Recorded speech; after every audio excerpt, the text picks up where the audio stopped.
Voice of south நேயர்களுக்கு வணக்கம். இந்த நேர்காணலில் நாம் சிந்திக்கிறப்பவர் பத்திரிகையாளர் திரு கோடீஸ்வரன் அவர்கள். வணக்கம். வணக்கம். நேயர்களுக்கு பாலாஜிக்கு வணக்கம். அம்மா என்ன மன்னிச்சிடுங்க, இனிமேல் போராடவோ சண்டை போடவோ எனக்கு வலிமை இல்லை, மல்யுத்தம் வென்று விட்டது, நான் தோற்றுவிட்டேன் அப்படின்னு இந்த மல்யுத்த விளையாட்டை விட்டு வெளியேறுகிறார் வினேஷ் போகட். இந்த நிலைக்கு யார் காரணம்? இந்த அநீதியை நம்ம எடுத்துக்க முடியுமா? நீங்கள் எப்படி இதை பத்திரிகையாளராக பார்க்குறீங்க? இதை நான் இரண்டு வகையாக பார்க்கணுன்னு பார்க்குறேன்.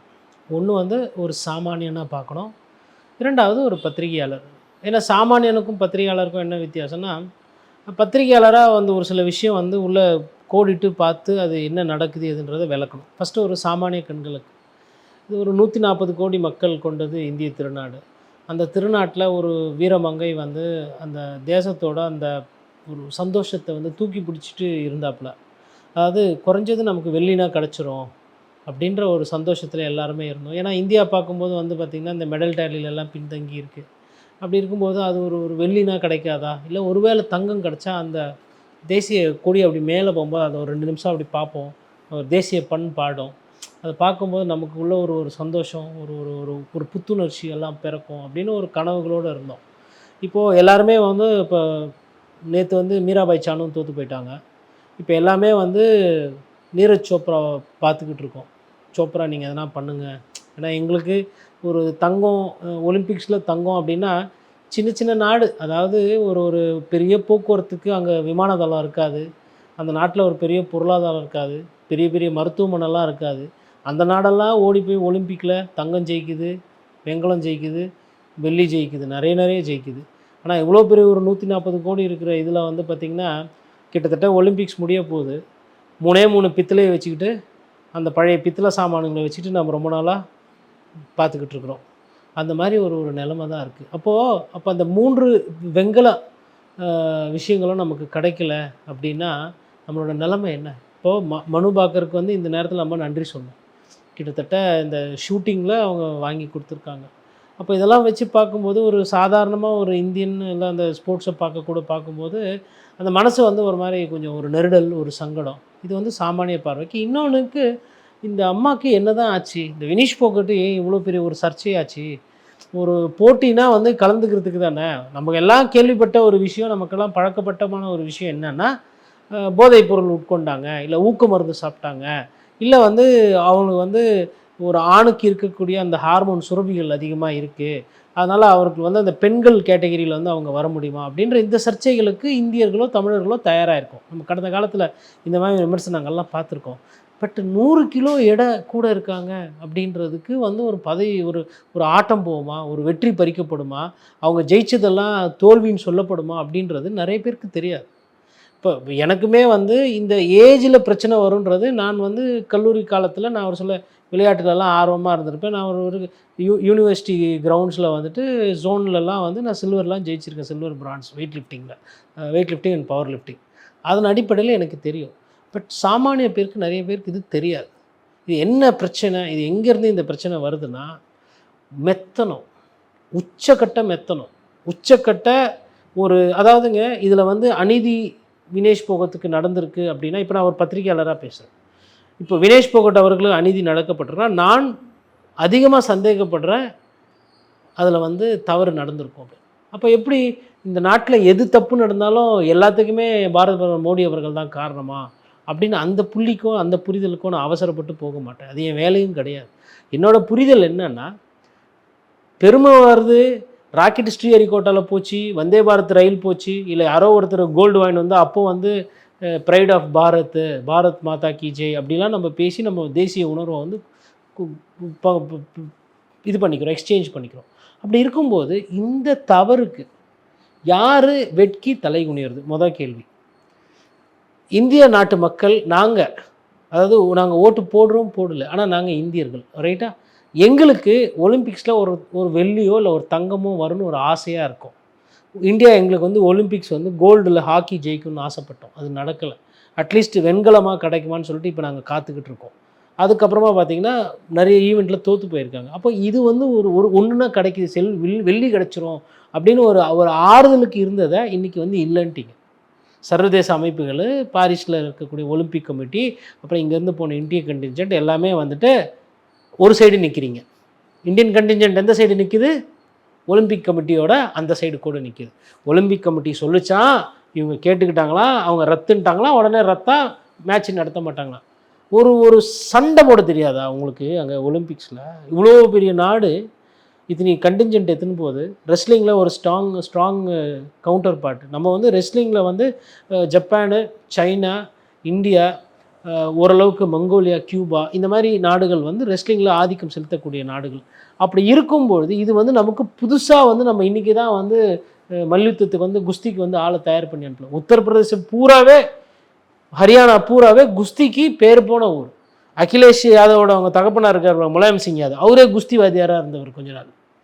அப்போது குஸ்தின்றது ஹரியானா மக்களுக்கோ இல்லை இந்திய திருநாட்டில் குறிப்பாக நமக்கு வட இந்தியாவில் அதிகமாக பேசப்படுற ஒரு விஷயம். நம்ம உணர்வு நமக்கு இப்போ தமிழகத்தில் எப்படி சடுகுடு நமக்கு வந்து ரொம்ப ஒரு பிடிச்சது, சதுரங்க ஆட்டம் வந்து செஸ்ஸு வந்து நமக்கு வந்து நல்லா வரும் அப்படின்னா ஒவ்வொரு ஒரு ஜாகிரஃபி ஏரியாவுக்கு மாநிலங்களுக்கு வரக்கூடிய ஒரு போட்டி. அந்த ஒரு போட்டியில் இப்படி ஒரு தவறு நடக்குன்னா இந்த தவறுக்கு யார் காரணம்? அப்போது வினீஷ் போகத்துக்கு நடந்த இந்த பிரச்சனைக்கு என்ன பதில்? நாளைய மல்யுத்த வீரர்களுக்கு இந்தியா என்ன உத்தரவாதம் தருது? இப்போது நீங்கள் கேட்கலாம், அந்தம்மா இஷ்டத்துக்கு சாப்பிட்ருப்பாங்க, இல்லை வெயிட் ஏறிட்டாங்க, இல்லை அவங்க உடம்பு வந்து அது வெயிட் குறைக்கல, அதுக்கும் இந்தியாவுக்கும் என்ன பொறுப்புன்னா அது அப்படி கிடையாது. இந்தியாவோட சொத்து வினேஷ் போகட், இந்தியாவோட பொக்கிஷம் இந்த நாட்டினுடைய வீரர்கள். அந்த பொக்கிஷத்தை, அந்த செல்வத்தை அக்கறையாக பார்த்துக்க வேண்டியது உங்கள் கடமை. இதுக்கு தான் நாங்கள் கட்டுறோம் வரி, இதுக்கு தான் நாங்கள் கொடுக்குறோம் துட்டு. இது நாங்கள் இப்படி தான் பார்ப்போம். அதாவது உங்களால் வந்து இந்த அரசாங்கத்தாலேயோ, அரசாங்கன்றது நான் அந்த அரசாங்க அமைப்பை சொல்கிறேன், அவர்களால் திட்டங்கள் கொடுக்க முடியும், 3 வேளை சாப்பாடு போட முடியும், கல்வி கொடுக்க முடியும். உலக அரங்கில் அங்கீகாரம், புகழ், பெருமை, சந்தோஷத்தை கொடுக்க முடியாது. நீங்கள் வந்து டாக்டர் உருவாக்கலாம், ஐஏஎஸ் ஆஃபீஸர் உருவாக்கலாம், அரசியல்வாதிகளை உருவாக்கலாம், என் போன்ற பத்திரிகையாளர்கள் உருவாகலாம். ஆனால் ஒலிம்பிக் மெடலிஸ்ட்டுன்றது அது வந்து லட்சத்தில் 1, கோடியில் 1. அது வந்து ஒரு ஒரு ஒரு ஒலிம்பிக் மெடல் ஜெயிக்கணும்னா ஒரு அத்லீட் வந்து பிறந்த குழந்தையாக இருந்து அந்த குழந்தை வந்து ஒரு 10 வயசு 13 வயசுலேருந்து அது தயார் நிலைக்கு பண்ணி, சண்டைக்கோழி எப்படி அவங்க வளர்த்து விடுவாங்களோ, அதை தயார் பண்ணுவாங்களோ, அந்த மாதிரி பார்த்து அதை அடிபடாமல், மிதிப்படாமல், காயப்படாமல், மனசு கோணாமல், எல்லாத்தையும் இது பண்ணி ஒரு சாதாரண வாழ்க்கையை வாழாமல் எல்லா தியாகத்தையும் பண்ணுவோம். மற்றவங்கலாம் போய்ட்டு பிரியாணி சாப்பிடுவாங்க, அப்போ அவங்க பிரியாணி சாப்பிடுவாங்க. மற்றவங்களாம் ஐஸ்கிரீம் சாப்பிடுவாங்க, வெயிட் ஏறிடும் சாப்பிட மாட்டாங்க. தன்னை உடம்பையை வருத்தி கொண்டு இந்த காதல், இந்த பசங்களோட சேர்ந்து சுற்றுறது, இந்த பஸ்ஸில் தொங்கின்னு போகிறது, இதுக்கெல்லாம் வந்து ஒரு ஸ்போர்ட்ஸ் மேனோட லைஃப்பில் இதெல்லாம் இல்லை. மோடி பிடி உஷாக்கிட்ட சொல்லி இந்த மாதிரி நான் எதிர்ப்பு தெரிவிங்க, இந்திய அரசாங்கத்தினுடைய எதிர்ப்பு பதிவு பண்ணுங்க. பிடி உஷாவை உங்களுக்கு தெரியும், ரைட்டுங்களா? இந்த நாட்டில் இருக்க மக்களுக்கு கொஞ்சம் பேருக்கு தெரியும், எனக்கு தெரியும், மோடிக்கு தெரியும்.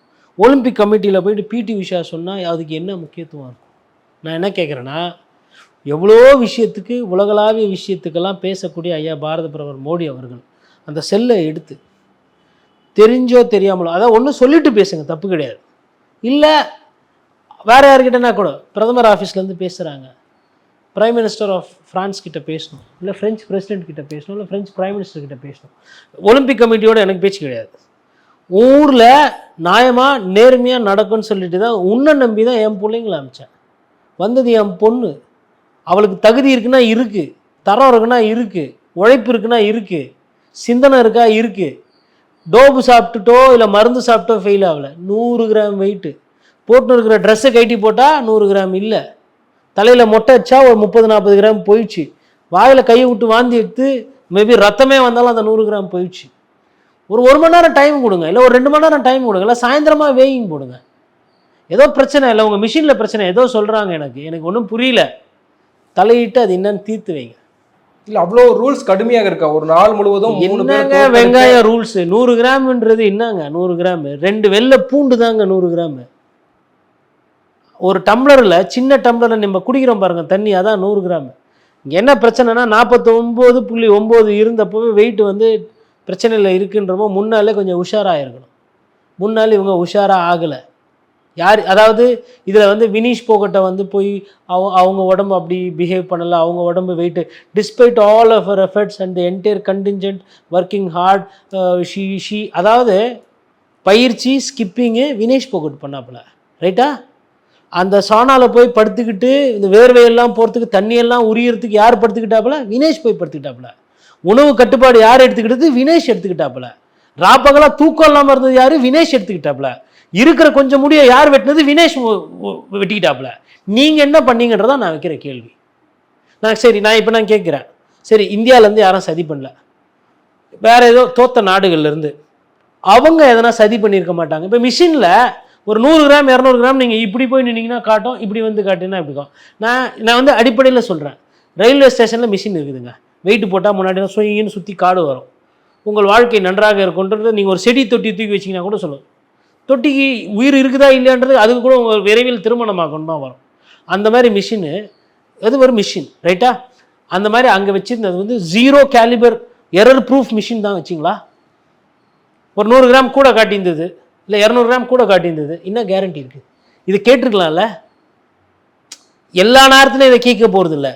அசாத்தியான சூழ்நிலை வரும்போது எலக்ட்ரானிக் ஓட்டிங் மிஷினே நம்ம கேள்வி கேட்குற ஒரு தேசத்துலேருந்து வரும். அப்படிங்கும்போது அது கேட்டிருக்கலாம்ல, அங்கே ஒரு பிரச்சனை பண்ணிக்கலாம்ல. 5 மணி நேரம் டைம் கொடுங்க, 6 மணி நேரம் டைம் ப்ரொட்டஸ்டிங். நீ கொடுத்த பேனிக்கில் வந்து என் பிளேயருக்கு உடம்பு சரியில்லை, டீஹைட்ரேஷன், ஹாஸ்பிட்டல் போனோம், 3 மணி நேரம் கழிச்சு வேயிங் போட வரேன், அது மாதிரிலாம் எதனா பண்ணிங்களா? ஏன்னா நான் செய்தித்தாளில் படிக்கிறேன், நான் டெய்லி செய்தித்தாள் படிக்கிறேன், ஒரு நாளைக்கு 4 மணி நேரம் டிவி பார்க்குறேன், செய்தி பார்க்குறேன். என் கண்ணுக்கு வினேஷ் போகட்டோட பிரச்சனைக்கு அங்கே யாரும் உழைத்தாங்க, யாரும் குரல் கொடுத்தாங்க, யாரும் போகலன்றது தான் என் பிரச்சனை. ஒலிம்பிக் கமிட்டி 1000 சொல்லும், நீங்கள் என்ன சொன்னீங்க, நீங்கள் என்ன வாதம் வச்சிங்க, நீங்கள் என்ன சண்டை போட்டீங்க, நீங்கள் என்ன கோரிக்கை வச்சிங்க, நீங்கள் என்ன அழுத்தம் கொடுத்தீங்க, இந்த 4 விஷயம் இருக்குது. ஒன்று தான், ஃபோனை எடுத்தோமா, அது நீங்கள் மேலே பேசுவீங்களோ சைடில் பேசுவீங்களோ, make sure that she fights the bout. நீ சொல்கிற அந்த 50 கிலோவில் ஒரு 5 மணி நேரம் 6 மணி நேரத்தில் ஷீ வில் ரெஸ்பாண்ட். இந்த மெடிக்கல் சர்டிஃபிகேட் கொடுக்குறேன், பாடியில் ஏதோ பிரச்சனை இருக்குது, பாடி மெட்டபாலிசம் வேறு மாதிரி இருக்குது, இது என்னன்னு தெரியல, சண்டைக்கு வரோம், ஜதை செய்கிறோம், நிற்கிறோம், ஓடல, 6 மணி நேரம் டைம் கொடுங்க. இது கூட வாங்க முடியாதா? அப்படின்னா வெங்காயம் ரூல்ஸு. நம்ம என்ன இது என்ன வந்து இந்த சின்ன பசங்க விளையாடுற குர்கலிக்கா முந்திரிக்கா விளையாட்டா? நம்மளும் ஒரு நாடு தானே. இந்த மாதிரி கோரிக்கைகள் எதனா வச்சிங்களா? இல்லை மெடிக்கலி அவங்களுக்கு கொஞ்சம் சிக்கல் இருக்கா மாதிரி தெரியுது, எங்களுக்கு ஒரு 6 மணி நேரம் டைம் கொடுங்க. எவ்வளவோ பண்ணியிருக்கலாம் 6 மணி நேரத்தில். 100 கிராம்ன்றதை 6 மணி நேரத்தில் என்ன வேணால் பண்ணலாம். இல்லை, இப்படி கேள்விகள் எழுப்பப்படும் பொழுது தான் வந்து வினேஷ் போகட் வந்து ஒரு சாதாரண ஒரு வீராங்கனை, இந்த மாதிரி இந்தியாவை ரெப்ரசன்ட் பண்ணி அவங்க விளையாடுறாங்க, அவங்க தகுதி நீக்கம் பண்ணிட்டாங்க அப்படின்றத கடந்து அவங்களுக்கு பின்னாடி பல வழிகள் இருக்குது, பல அரசியல் இருக்குது அப்படின்றது பேசுபொருள் ஆகுது இல்லை அது? ஆமாங்க, பேசுபொருள் ஆகும். ஏன்னா முதல் நாள்லேருந்து போராளி, சின்ன குழந்தையாக இருக்கும்போதெல்லாம் பெரிய வசதி கிடையாது, அப்பா இல்லை, அப்போ பெரியப்பா தான் எடுத்துக்கிட்டு எல்லாம் பண்ணுறாங்க, அம்மா வளர்க்குறாங்க, தம்பி இருக்கிறாப்புல. அதுக்கப்புறம் அவங்க குடும்பத்திலே பூர்வீகமாக சொந்தக்காரங்கள்லாம் வந்து மல்யுத்தத்தில் இருக்காங்க, மல்யுத்தத்தை தாண்டி எதுவும் தெரியாது, பெரிய பணங்காசு இல்லை, கீழேருந்து வர குடும்பம், ஏழ்மையிலேருந்து வருதுங்க.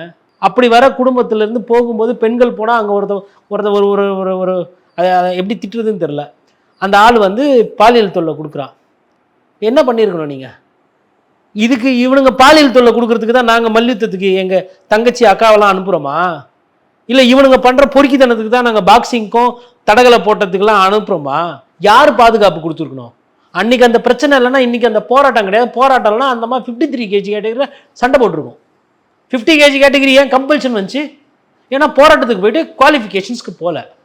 ஒலிம்பிக் ஃபெடரேஷனுக்கும் ரெஸ்லிங் ஃபெடரேஷனுக்கும் சரியான கருத்து போக்குவரத்து இல்லை. அவங்க வந்து அப்போ அந்த சீடிங்லாம் முடிச்சிட்டோம், நீங்கள் ஃபெடரேஷன் சொன்னால் நாங்கள் ஏற்றுக்குவோம், அவங்கள ஆட விடுவோன்றாங்க. ஃபெடரேஷன் என்ன சொல்லுது? ஏமா 53 கேட்டகிரி அந்த பங்கல் ஆன்டி அந்தமா போகுது, நீ 50 கேட்டகிரியில் போகுதுன்னு சொல்கிறாங்க. சரிண்டா, அப்போ அது பேச்சு பொருள் வருது, யார் எந்த கேட்டகிரியில் போகணுன்னு. அப்போ போகிறாங்க, நேஷ்னல்ஸில் கோல்டு அடிக்கிறாங்க 55 கேட்டகிரியில். அதுக்கப்புறம் பழைய ரெக்கார்ட்ஸ் எல்லாம் பார்த்தோன்னா குவாலிஃபை ஆகி போகும்போது அப்போ ஒரு பஞ்சாயத்து வருது. சாக்ஷிக் மாலிக் மேலே, பஜரங் பூனியா மேலே, வினேஷ் மேலே துறை ரீதியாவோ அரசியல் ரீதியாவோ இல்லை காவல்துறை ரீதியாவோ எந்த வழக்குகளோ எந்த தலைவலியோ கொடுக்கக்கூடாது. ஒரு விளையாட்டு வீரர் ஒலிம்பிக்ஸ்க்கு போகிறாள், ஒலிம்பிக்ஸில் மெடல் ஜெயிக்கிறது நோக்கமாக இருக்கணுமா? இல்லை எந்த காவல்துறையில் வந்து என்னை கூப்பிடுவாங்க, எந்த ஃபெடரேஷன் வந்து என்னை காலி பண்ணும், இல்லை நான் தூங்கும்போது நான் குடிக்கிற தண்ணியில் எதனா கலந்து வச்சுட்டா நான் அதை குடிச்சேன்னா என்ன ஆகும், இப்படி பயத்தோடு அவ்வளோ கஷ்டத்தையும் பார்த்து, சின்ன வயசில் கஷ்டம், ஏழ்மை, வறுமை, அதுக்கப்புறம் கஷ்டமான ஒரு போட்டி. துப்பாக்கி சுடோ இல்லை ஆர்ச்சரியோ வந்து எப்படின்னா ஒருத்தரை தாக்கிக்கிறது கிடையாது. உங்களோட ஃபோக்கஸ் பக்கத்தில் இருக்கவங்க என்ன சுட்டாலும் எதை பற்றியும் இல்லாமல், அர்ஜுனர் எப்படி அம்பா இன்னைக்கு குறிபார்த்து விட்டாரோ மகாபாரத கதைகளை சொன்ன மாதிரி, அந்த மாதிரி நீங்கள் குறிபார்த்து விடலாம். கை கால்லாம் உடஞ்சிக்கிறது, தோள்பட்டை இறங்குறதுலாம் அந்த விளையாட்டில். இது காம்பேட் ஸ்போர்ட். ஒரு ஊனம் ஆச்சுன்னா வாழ்நாள் முழுவதும் ஊனத்தோடு வாழணும். இன்னொன்று பார்த்தோம், ஒரு வீராங்கனைக்கு ஷோல்டர் பட்டை இறங்கி தோற்று போனாங்க. அப்படி இருந்து ஒரு விளையாட்டில் வரும்போது அந்த குழந்தைய, அந்த வீரரை, நீங்கள் வீராங்கனையை சரியாக பார்த்துக்காம என் தங்கச்சி இன்னைக்கு விட்டுட்டீங்க. அப்போ இது வந்து இவ்வளவு பெரிய ஒரு தேசம் வந்து கேலோ இந்தியா நடத்துகிறோம், அது பண்ணுறோம், இதை பண்ணுறோம், ஒலிம்பிக்ஸ்க்கு நாங்கள் அவ்வளோ காசு கொடுத்தோன்னு சொல்கிறீங்க, ரைட்டு. சரி, வினேஷ் போகத்தை மறந்துடுங்க. டோக்கியோ ஒலிம்பிக்ஸ் கேம்ஸை விட இந்தியாவோட மெடல் டேலி பாரிஸில் ஏன் இம்ப்ரூவ் ஆகலை? 4 வருஷம் இருந்ததா, கோவிடு காலம், ரைட்டு. டோக்கியோவில் ஏறிச்சு, கூட இருந்துச்சு. டோக்கியோவில் வாங்கின அளவுக்கு மெடல் ஏன் இந்த வாட்டி வரல?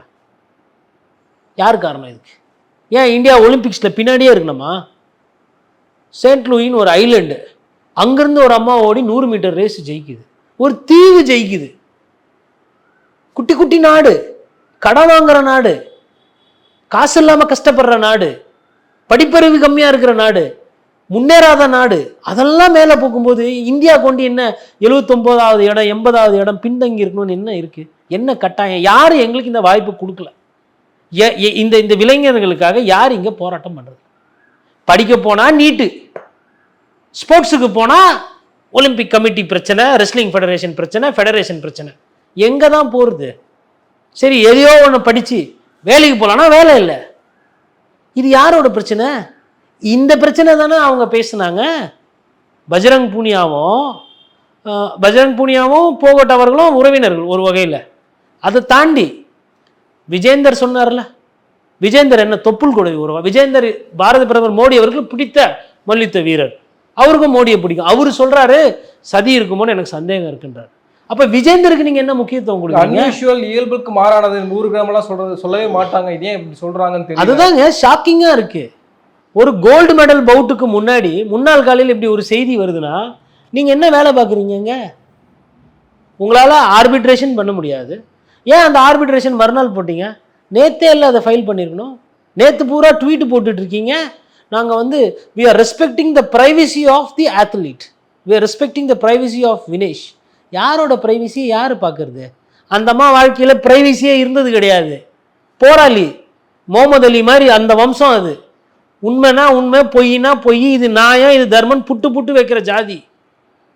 அதில் போயிட்டு ப்ரைவசியா? என்ன இருந்தது ப்ரைவசி அந்த அம்மா வாழ்க்கையில்? திறந்த புத்தகம் போகட்டோட வாழ்க்கை, வினேஷ் போகத்தோட வாழ்க்கை.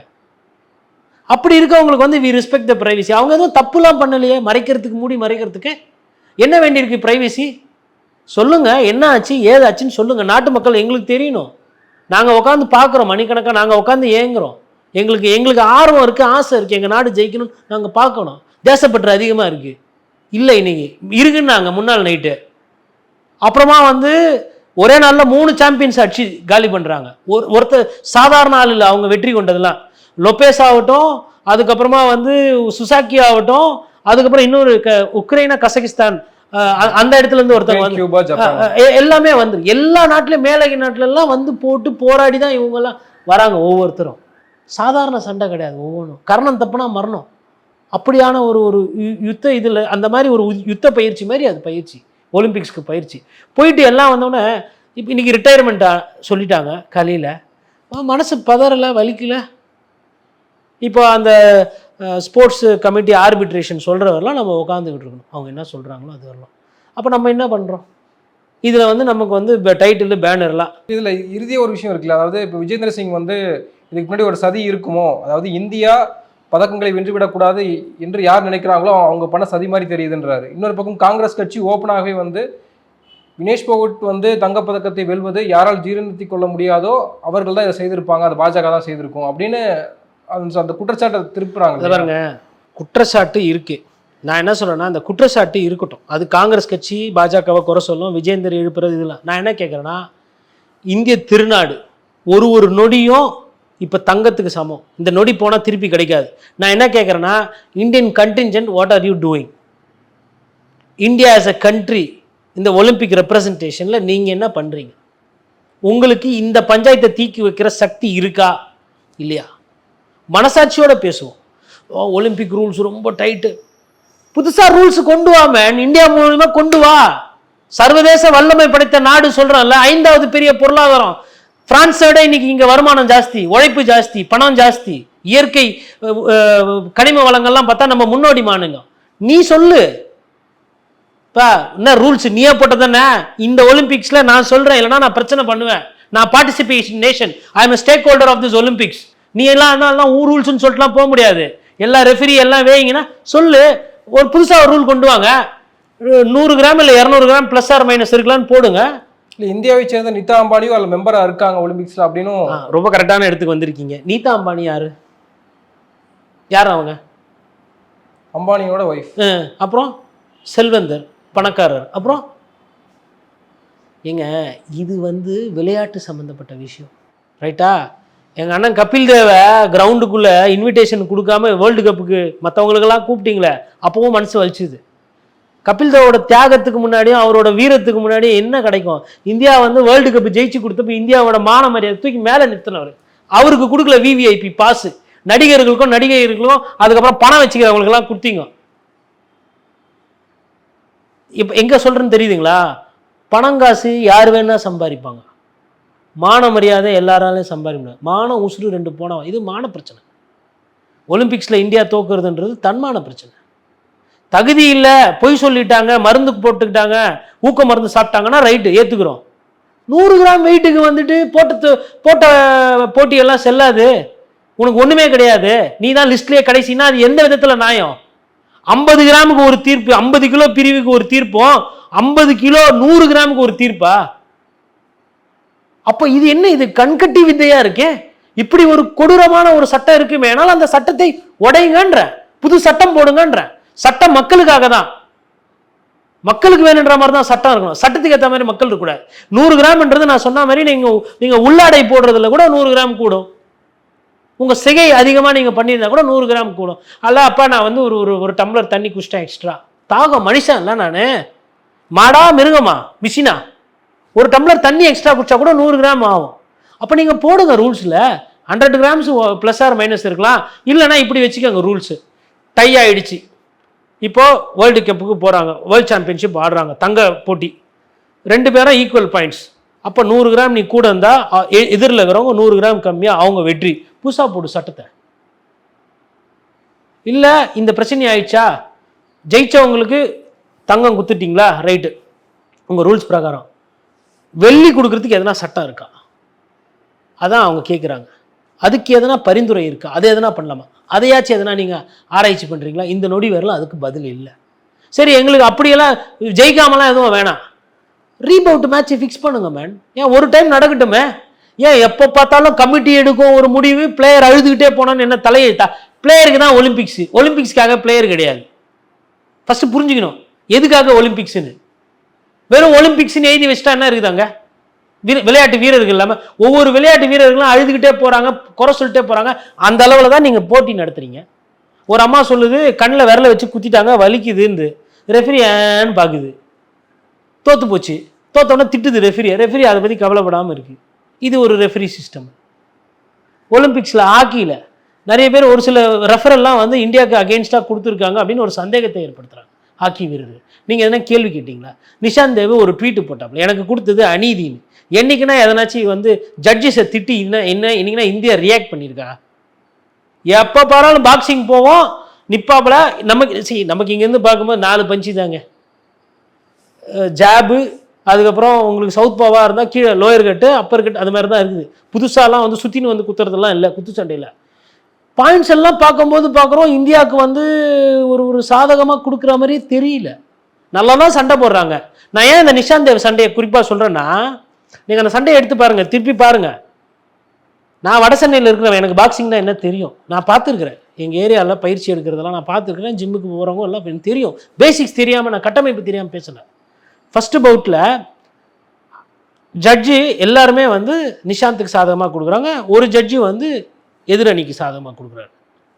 அடுத்த பவுட்டில் 3-2 வருது ரிசல்ட், நிஷாந்த் தோக்குறாப்புல. அந்த இதில் வந்து எதிர் அணியில் இருக்கவர் 3 பாயிண்ட் எக்ஸ்ட்ரா வாங்குறாரு. ஃபைனல் ரவுண்டில் 4 ஜட்ஜு வந்து நிஷாந்துக்கு தோல்வி கொடுக்குறாங்க, ஒரே ஒரு ஜட்ஜு தான் கொடுக்குறாரு.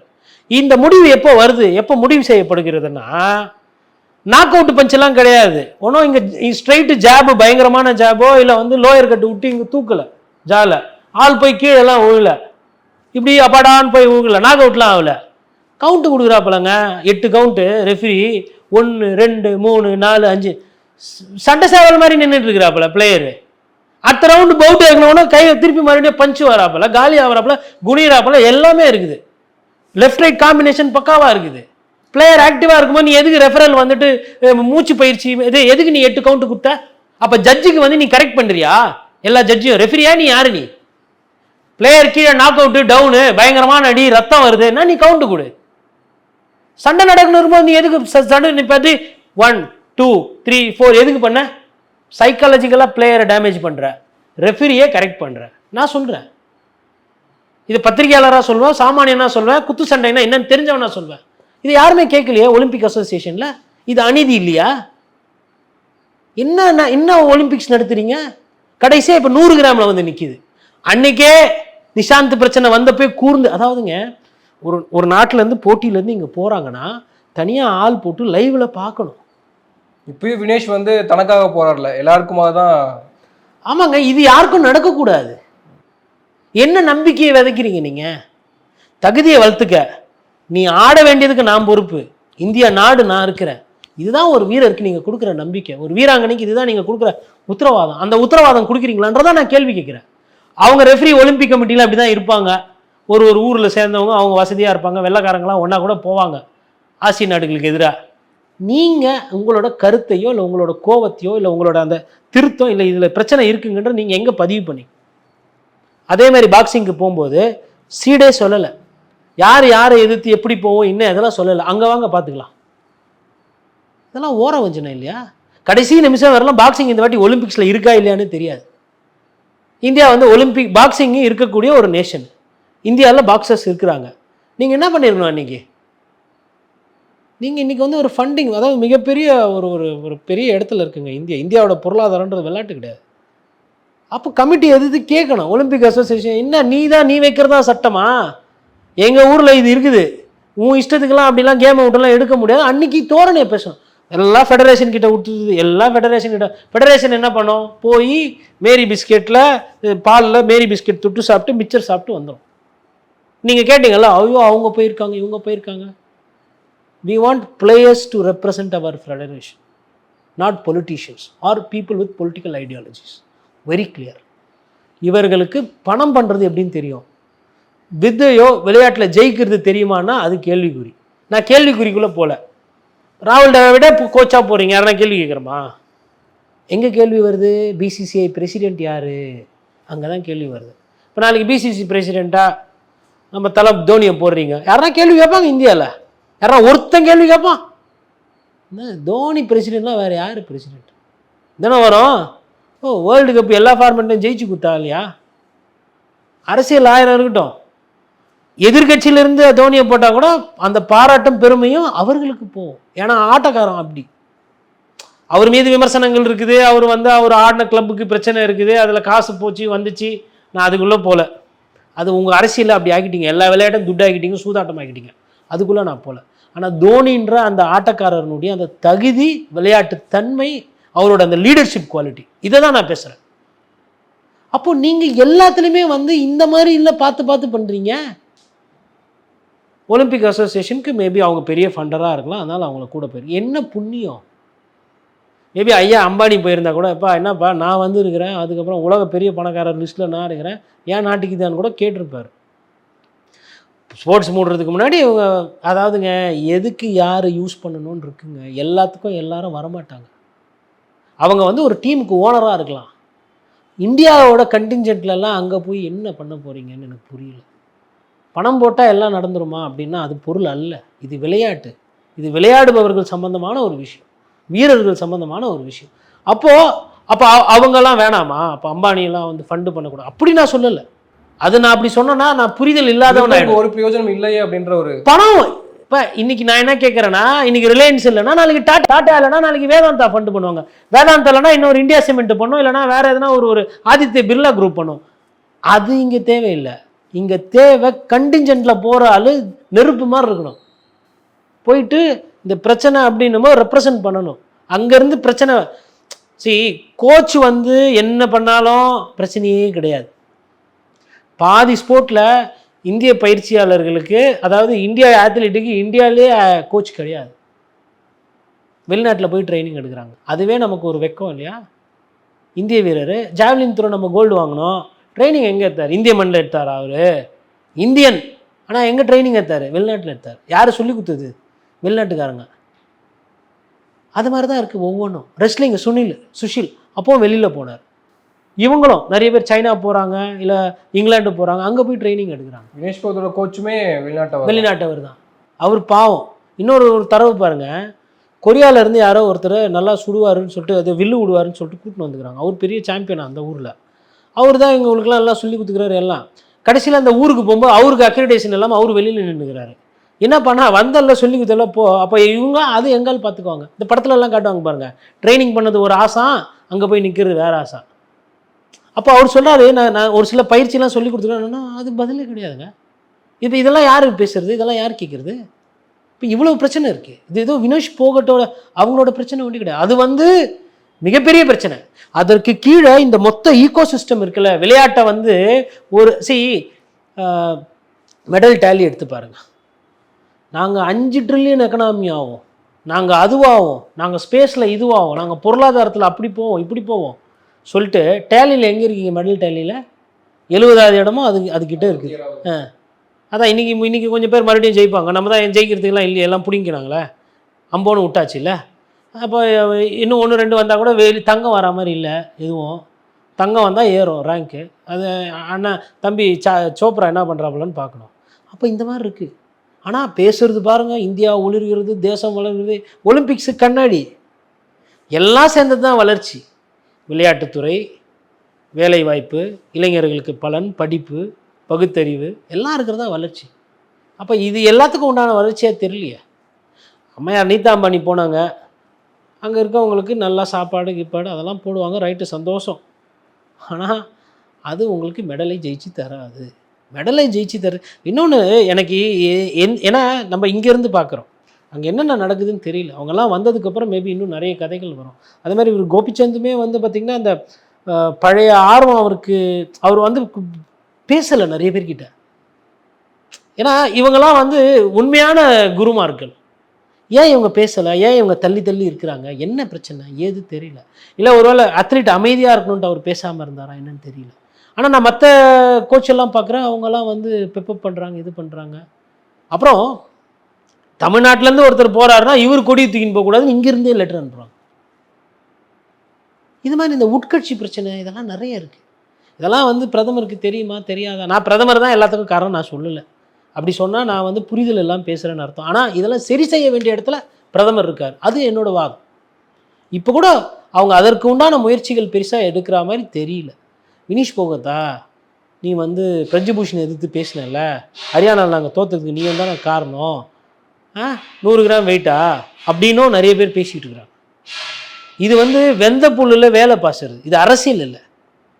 அவங்க பண்ணதும் அரசியல் கிடையாது. அவங்க வந்து பாலியல் சீண்டலுக்கு எதிராக பண்ணது உங்கள்னா நீங்களே அரசாங்கத்தில் பதவியிலேருந்து நீக்கி இருக்கணும், இல்லை ஒரு கேஸை போட்டு எஃப்ஐஆர் போட்டு ரிஜிஸ்டர் பண்ணி நீங்களே தப்பு பண்ணது யாராக இருந்தாலும் பிடிச்சி கொடுக்க வேண்டிய இடத்துல நீங்கள் இருக்கிறீங்க. நீங்கள் பண்ணலை, அதனால போராட்டம் ஆச்சு, அது முடிஞ்சு போச்சு. எப்போ வந்து இந்தியா கொடியை போட்டுக்கிட்டு இந்தியான்னு முதுகில் எழுதிக்கிட்டு போய் நின்னா போலையோ அப்போ வந்து இந்த நாட்டினுடைய பொண்ணு, அது இந்த நாட்டினுடைய பொக்கிஷம், பாதுகாக்க வேண்டியது நம்ம கடமை.